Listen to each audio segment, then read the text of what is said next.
My name's DashenGrizzly, and I'm completely unqualified, but I'm hardline on a few things, and one of those is free speech.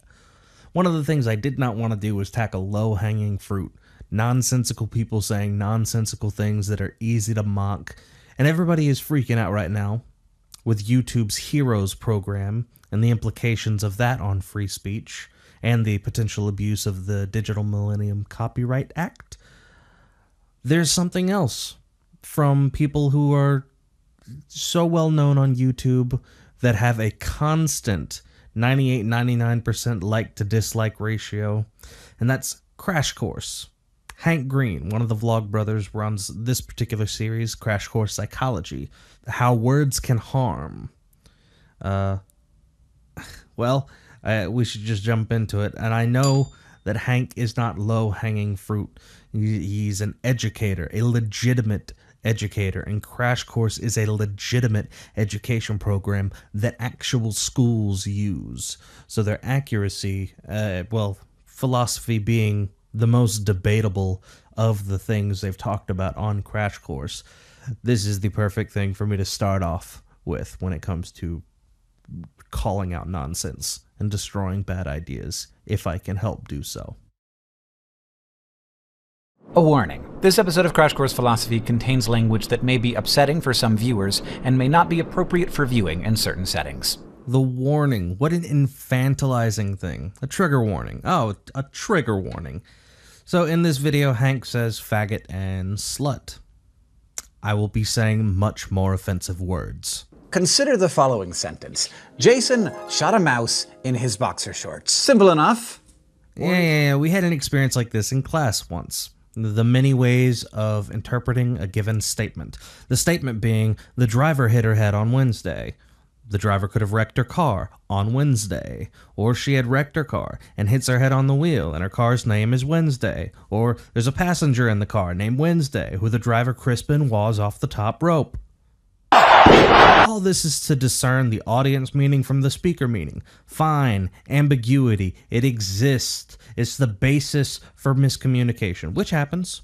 The obvious method of solving this problem is to clarify. But the problem is they're not interested in clarification. They're interested in a hypersensitive approach to communicating.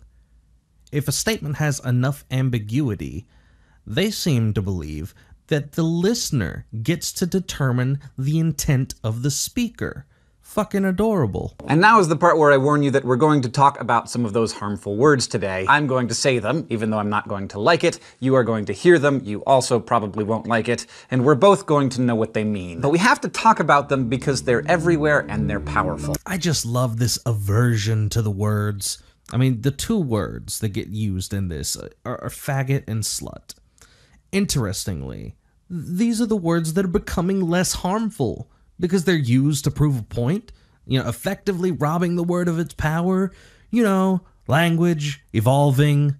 I know so many gay men who call each other fag or faggot.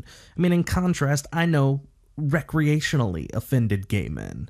The word I want to talk about is this word has descriptive content in that it's commonly used to describe a homosexual man. But that description is bound up with an inherently hateful attitude, so much so that the target of the word is unable to separate that attitude from the fact about his identity. Fuck you. You have gay men like Milo Yiannopoulos. I am a dangerous faggot. Who embrace faggot as a term for his talking career. The Dangerous Faggot Tour.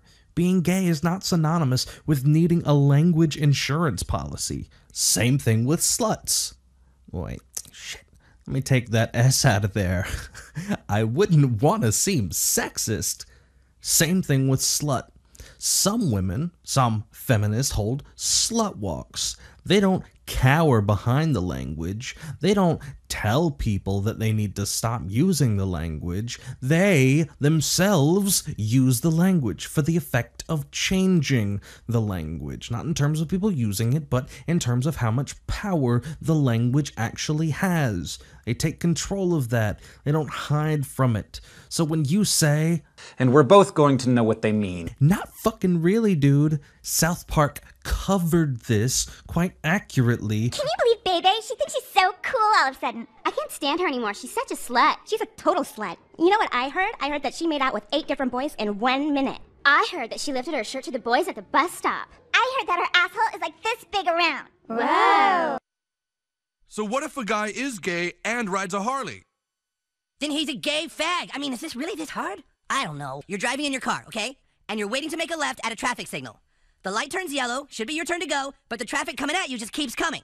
And even when the light turns red, a guy in a BMW runs the red light so you can't make your left turn. What goes through your mind? Fag.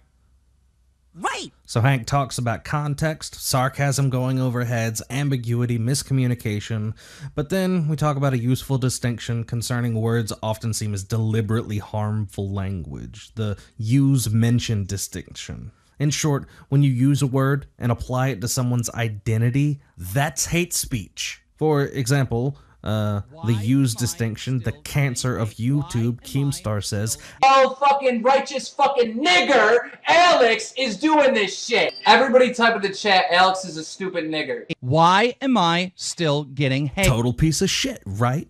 In contrast, the mention distinction, you can only say the word. I have not used it to describe somebody, I've said the word. Joe Rogan's 3 magic word bit. Because there's 3 magic words in the English language. There's cunt. Cunt is number 1. Yeah, see? You're feeling that. That's a magic word. Nigger. See? See, even explaining that that's a dangerous word to say and saying the word, everybody's like, oh, this could start some shit. It's magic. Poof, magic. The only other magic word is love. Total piece of comedy, right? I mean, this is a simple concept to grasp, but he immediately follows with, The use-mention distinction is helpful when we talk about sensitive or taboo words because we have to use them in order to talk about them. no, we don't. It's a hateful word, but we can't pretend it doesn't exist, because in a sense, that mentality, the idea that certain words shouldn't be discussed and analyzed and argued about, gives these words even more power. But we have to talk about them because we have to use them in order to talk about them. We can mention them. You just defined the difference. But I guess I know what you kinda meant, but it might have been helpful if you didn't say use after defining the difference between use and mention 15 seconds previously. How can mere words cause harm? To understand this, we need to talk about a linguistic phenomenon known as thick concepts. These are words or ideas that come preloaded not just with descriptive meaning, but also with evaluative content. There are attitudes and values that are baked into these words that are hard, if not impossible, to unbake. I am a dangerous faggot. I get it. You're trying to be empathetic, and that's a good thing to be. And the people you're talking about, the ones who are harmed by language, are not the ones who have injected themselves into the free market of ideas, like Milo has. He has a thick skin because his ideas are questioned, ridiculed, mocked. He is attacked personally for having those ideas, so he's developed an armor.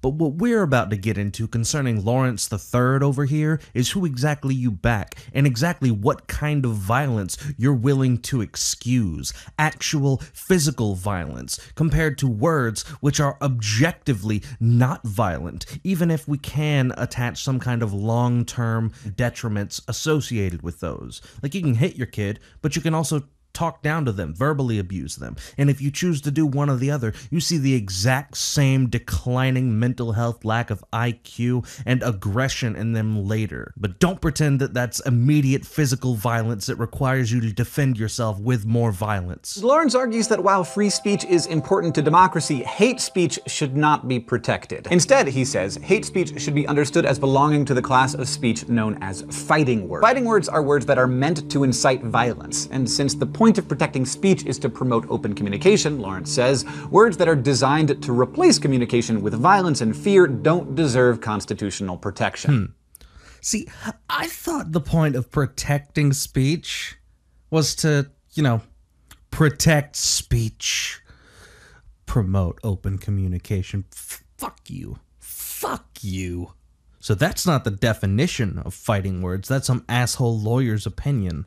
Let's get definitive. Fighting words are written or spoken words generally expressed to incite hatred or violence from their target. They vary by jurisdiction. It is also used in a general sense of words that, when uttered, tend to create, deliberately or not, a verbal or physical confrontation by their mere usage. So I ask, we want to remove the constitutional protection of free speech to people who speak hate speech because it might cause someone to hurt them?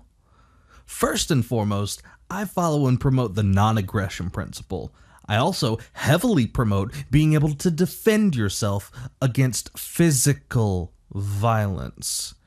Reacting violently after being called a faggot, cunt, bitch, kike, etc. is not self-defense. That person's speech should be protected, and should you choose to react violently, understand, you're the criminal. You have committed assault.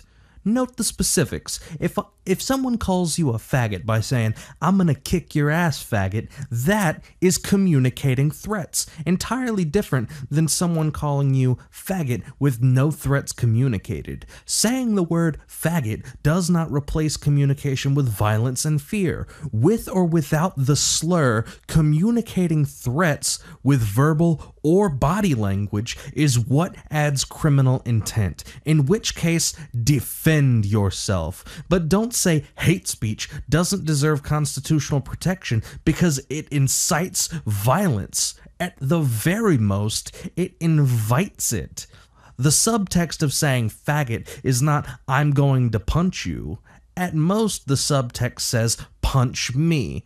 So let's do a little scenario here, okay? So this little green faggot over here, he calls this purple faggot a faggot. Because the purple faggot gets mad and offended, he becomes a red faggot. And then red faggot attacks green faggot. All these other colorful faggots stand here, they watch it, they film it, they post it on World Star Hip Hop, and you faggots watch videos like this and pretend this little faggot was merely standing up for himself by committing assault.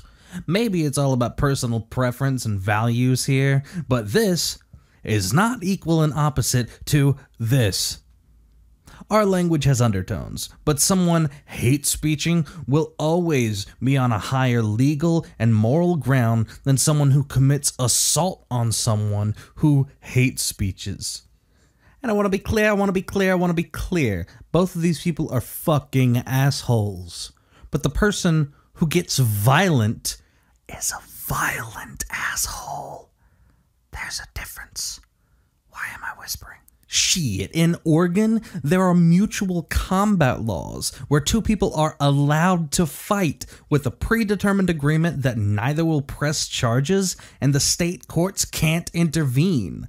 I call you a faggot, you take issue with that, we can throw down, or I call you a faggot in a state with mutual combat laws, and you insist we fight because I've incited violence from you, but I disengage. And I don't agree to do combat, and you continue communicating threats, you're the criminal. My speech is constitutionally protected. The Constitution doesn't protect violent people who can't hear words without being compelled to get retribution for the slight against them. That's not justice, that's delusional. If hate speech isn't protected, then there is no free speech. If violence against those who use hate speech is celebrated, then people need to be made aware of how much mob justice warps their judgment. Mob justice or social justice, anytime we put a modifier in front of an inherently good thing, it becomes a perversion of itself. I can't tell you how many times I've heard freedom of speech does not equate to freedom of consequences. You're right. I just hope that when you enact those consequences, that you get charged with the crime you've committed while enacting your swift, needless, virtuous revenge. People who think this way take up a mantle for a cause, fighting for offended faggots everywhere. Noble. Very noble. Hopefully no good deed goes unpunished. On one hand, the surface of this fighting words argument is definitely against hate speech. It's against words that harm. Because words can harm. We see this in children. Words can definitely harm. Nobody's truly disputing that. But what lots of people are disputing is in a moment when you're an adult, when you are able to walk away from situations, that should be your first option. So, it is very much against hate speech. But on the other hand, this fighting word argument seems pro-violence for whoever is affected by hate speech, whoever has hate speech thrown at them. It's a free pass. Like, oh, they said that to you? Never mind then. That violence was okay. And of course, this won't be reflected in the law, which I'm glad for. But you'll see the changes in the social zeitgeist. You see videos like the one I showed before. People go crazy. People cheer for that. People say, oh, standing up for himself, great, with assault. It's nonsense. If you can defend yourself with ideas, with your words, with your ability to communicate, you should. I do it all the time, and I do it vehemently. At no point is violence an acceptable way to handle somebody else throwing words at you that are not violent, no matter how hard you wish they were, no matter how many times you repeat that they are, and no matter how many morons who don't question this will believe you. The amount of people that believe this doesn't make it so. The amount of times you repeat this doesn't make it true. Contemporary American philosopher Stephanie Ross offers another explanation of the way that words can harm. Think of the word baby, used as a term of endearment among adults, particularly applied to women. She says that words people use to refer to us can create what's known as metaphorical identification. Helpless, dependent, relying on others to care for them, to make decisions for them. Ross argues that when a person is repeatedly referred to with a word like baby, a metaphorical identification gradually takes place whereby she begins to think of herself as having those traits, as someone who relies on others, particularly the men who call her that, to take care of her. Man, they pretend this is a female problem. I get called baby. You get called baby. If your reaction to being called baby is to say that some inherent harm can be done to you by this metaphorical identification, my response is that you stop being a fucking baby.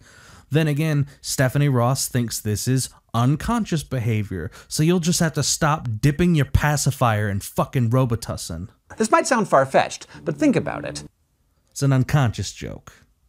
Again, we are totally ignoring the idea that we can clarify our positions and express our wants and needs. And in which case you can say, I don't want to be called baby. I don't want to be called sugar, honey, darling, sugar tits, what the fuck ever, sexy, beautiful, gorgeous. You don't want to be called that? Express yourself. And if somebody chooses to continue calling you that anyways, then fucking don't talk to them anymore. You have a choice. But just because somebody calls you that doesn't mean they're inherently harming you. And just because somebody gets called baby, myself included, men and females, doesn't mean we actually take on the roles, the ideas that we are babies. This is unbelievable. This is so fucking stupid.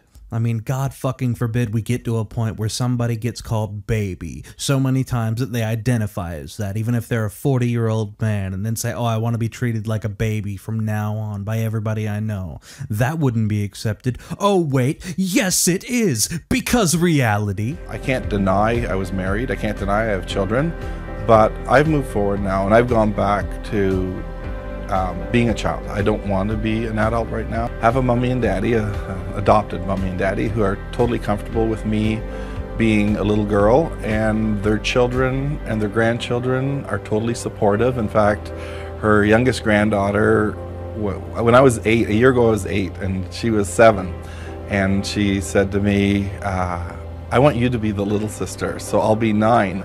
I said, well, I don't mind going to 6, so I've been 6 ever since. And this isn't because somebody called him baby. It's because this person is sick. It is because this person has something wrong with them. There are crazy fucking people everywhere. And just because I'm calling this one crazy doesn't mean it's hate speech against, I don't fucking know, whatever he is, childkin?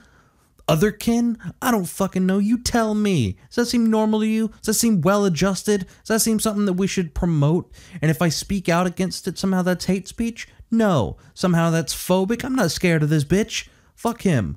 Fuck anybody who says this is a good idea, this is a good way to promote diversity. Just be whatever you are, even if what you are isn't fucking real. So you might want to think twice about using a word like that. Because when you use it, you're signaling a specific attitude to other people. You're endorsing that attitude. So if it's an attitude you don't really hold and one you don't think others should hold, you should take care not to spread it through your speech. Okay, now let me make just one more point. No one is telling you what you should or shouldn't say here. That's not my job. Well, damn, Hank, it took you a whole 20 seconds to say I probably shouldn't say a word to saying that nobody is telling me what to say. Good job. Good job. Not to mention the entire argument is bullshit. Freedom of association applies to more than just individuals. It applies to ideas I might talk about, words I might use while expressing those ideas. And if I signal to the world what something is without clarifying, and they're just mad that I didn't clarify and didn't ask me to clarify, that's on the fault of the listener. So let me just repeat back to you what you said in a slightly altered version that might reveal how bullshit it is. What about a word like censorship? I mean, you might want to think twice before you use a word like that. When you use it, you're signaling a specific attitude to other people. You're endorsing that attitude. And if it's an attitude you don't really hold, and one you don't think others should hold, you should take care not to spread it through your speech. And nobody's telling you what you should or shouldn't say. That's not my job. That is nobody's job. And of course, Hank, you have every right to say that hate speech should not be constitutionally protected, or at very worst, sending out the message that you endorse that attitude that hate speech shouldn't be constitutionally protected. But when you do that and you don't present the argument from the side of free speech, regardless of these long-term effects, regardless of the incitement or invitation to violence, and let the responsibility of the outcome be on those who act violently instead of those who spoke words to incite or invite that violence, the attack on you will be with words, will be with ideas, and those ideas will be better than yours. I don't want to lose respect for Hank under these circumstances. But he is an educator. He's taken seriously here.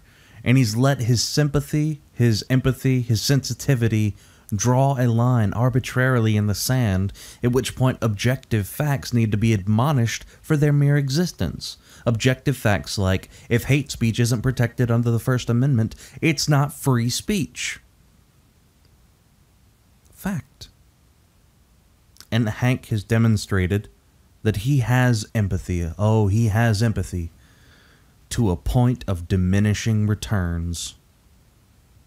Case fucking closed. So you might want to think twice about using a word like that. No one is telling you what you should or shouldn't say. So you might want to think twice about using a word like that. No one is telling you what you should or shouldn't say. So you might want to think twice about using a word like that. No one is telling you what you should or shouldn't say. So you might want to think twice about using a word like that. No one is telling you what you should or shouldn't say. So you might want to think twice about using a word like that. No one is telling you what you should or shouldn't say. So you might want to think twice about using a word like that. No one is telling you what you should or shouldn't say.